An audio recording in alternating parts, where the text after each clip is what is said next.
जवळपास 16वी फेरी पूर्ण झालेली आहे। भुसे साहेबांना जवळपास 66,000चा लीड दिसत आहे। काय म्हणाल तुम्ही या विजयासाठी?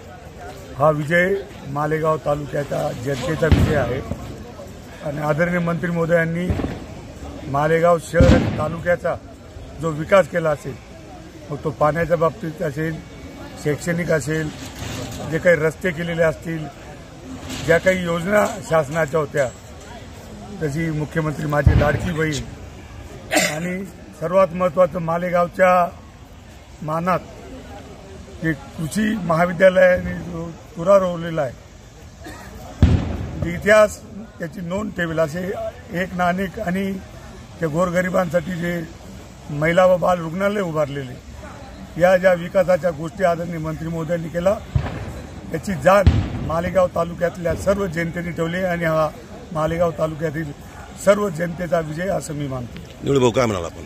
संजय गांधी निराधार योजना, लाडकी बहीण योजना, शेतकऱ्यांसाठी 1 रुपयामध्ये पीक विमा योजना, सर्व नद्यांवर शेकडोच्या वर केटीवेस आणि बंधारे बांधणे, मालेगावला कृषी महाविद्यालय आणणे, त्यानंतर म्हणजे त्याग समर्पण या भावनेतनं जे साहेबांनी स्वतः काम उभं केलं, त्यांच्या माध्यमातून कार्यकर्त्यांनी त्याच्या माध्यमांनी मतदारांनी जी उचल घेतली, त्याचा हा रिझल्ट आहे। साहेबांच्या त्याग समर्पणाला लोकांनी जो सन्मान दिला, त्याचा हा रिझल्ट आहे। आणि अख्ख्या महाराष्ट्राने बघितलं की एक समर्पणाची भावनेने काम केल्यावर काय होतं, त्याचे हे खरं रिझल्ट आहे।